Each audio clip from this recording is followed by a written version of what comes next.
Βρισκόμαστε στο κέντρο ανακουφιστικής φροντίδας Αρχάγγελος Μιχαήλ, στο Μέσα Χωριό στην Πάφο και έχουμε μαζί μας την κυρία Μόνα Σκορδή, η οποία είναι η Γενική Διευθύντρια του κέντρου, για να μας δώσει βασικές πληροφορίες τόσο για τη λειτουργία όσο και για την ίδρυση του χώρου.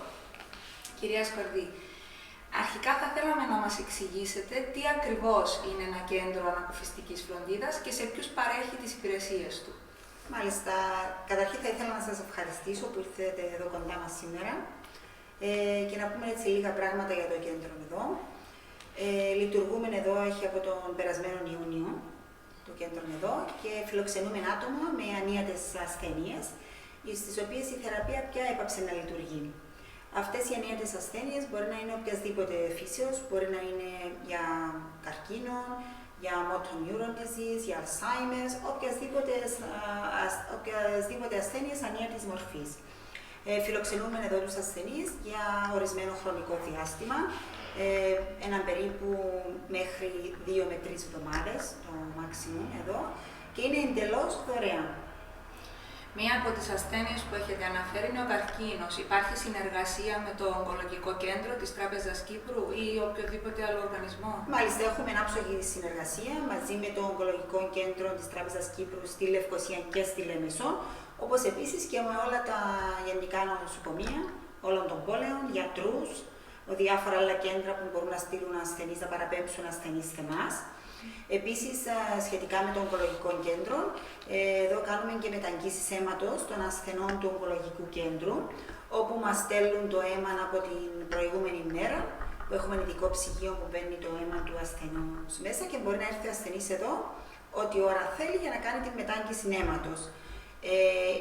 Εάν δεν έρθει εδώ κοντά μας ο ασθενής, θα πρέπει να πάει στη Λευκοσία, είτε μεταφερόμενος με το λεωφορείο του βασικά στις 6:30 το πρωί και να έρθει μετά πίσω, ή να βρει κάποιο συγγενή του που μπορεί να τον πάρει.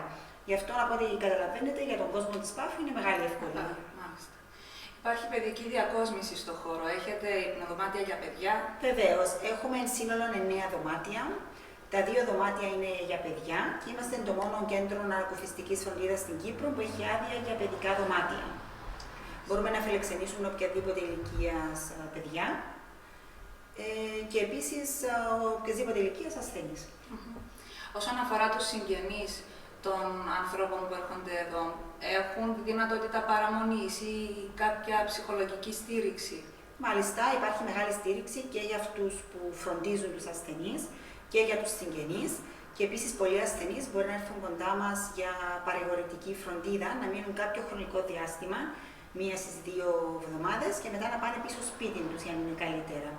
Αυτό το διάστημα δίνει ένα διάλειμμα σε αυτούς που τους φροντίζουν, είτε είναι συγγενείς είτε οι φροντιστές, για να ξεκουραστούν.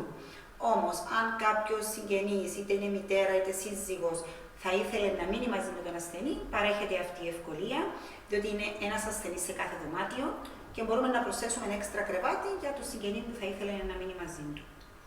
Υπάρχουν ψυχολόγοι, φυσιοθεραπευτές που παρέχουν αφιλοκερδώς τις υπηρεσίες τους, όπως και οι γιατροί όλοι που παρέχουν τις υπηρεσίες τους εδώ στο κέντρο, είναι χωρίς κανένα... Βέβαια, η φροντίδα που παρέχεται είναι δωρεάν, αλλά το κόστος για τη λειτουργία του κέντρου είναι μεγάλο. Πώς καταφέρνετε να το καλύψετε? Μάλιστα, το κόστος βεβαίως είναι πάρα πολύ μεγάλο. Εργοδοτούμε 10 εγγεγραμμένους νοσηλευτές στο Υπουργείο Υγείας, όπως επίσης τα φάρμακα, τα υπόλοιπα άλλα για να μπορεί αυτό το κέντρο να επιζήσει. Είναι από φιλανθρωπικές οργανώσεις, διότι είναι φιλανθρωπικός οργανισμός. Έχουμε επίσης 6 καταστήματα που πουλούν είδη μεταχειρισμένων ενδυμάτων και επιπλά, όπως επίσης και πολλές εταιρείες που μπορούν να χρηματοδοτήσουν ένα δωμάτιο για ένα χρόνο, είτε με προϊόντα μπορούν να φέρουν κοντά μας, είτε με χρηματικά ποσά, άτομα που θέλουν να κάνουν εκδηλώσεις για μας και να προσφέρουν τα χρήματα εδώ στο κέντρο, ή και εκδηλώσεις που οργανώνουμε εμείς οι ίδιοι. Μάλιστα. Υπάρχει ανταπόκριση από τον κόσμο? Βεβαίως, υπάρχει πάρα πολύ μεγάλη ανταπόκριση από τον κόσμο.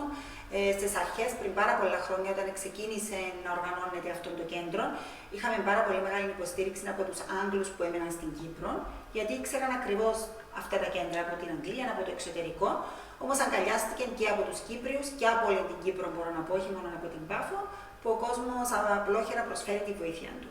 Μάλιστα. Επομένως, η ιδέα έχει ξεκινήσει από τους Άγγλους που ζούσαν μόνιμα Κύπρο. Πόσα χρόνια χρειάστηκε για να υλοποιηθεί το έργο αυτό? Μάλιστα, την ιδέα αυτή την ξεκίνησαν οι Άγγλοι που έμεναν εδώ στο νησί μας, ειδικά στην Πάφο, πριν περίπου 20 χρόνια. Δυστυχώς πήρε πάρα πολλά χρόνια για να αποπερατωθεί αυτό το έργο. Όπως βλέπετε, το κτίριο είναι τεράστιο, πάρα πολλά δωμάτια, να επανδρωθεί, τα έπιπλα, ο ιατρικός εξοπλισμός που χρειάζεται και είναι όλα από φιλανθρωπίες του κόσμου, φιλανθρωπικούς πόρους. Γι' αυτό πήρε και τόσα χρόνια για να τελειώσει. Μάλιστα. Κυρία Σκορδή, ευχαριστούμε πάρα πολύ. Ευχαριστώ πάρα πολύ. Πιστεύουμε θα συμφωνείτε μαζί μας πως η προσπάθεια που καταβάλλετε εδώ είναι αξιέπαινη, γι' αυτό σας καλούμε να βοηθήσετε με όποιον τρόπο μπορείτε το έργο τους, ώστε οι ημέρες των ανθρώπων που έρχονται εδώ να είναι όσο είναι δυνατόν πιο ποιοτικές. Ευχαριστούμε.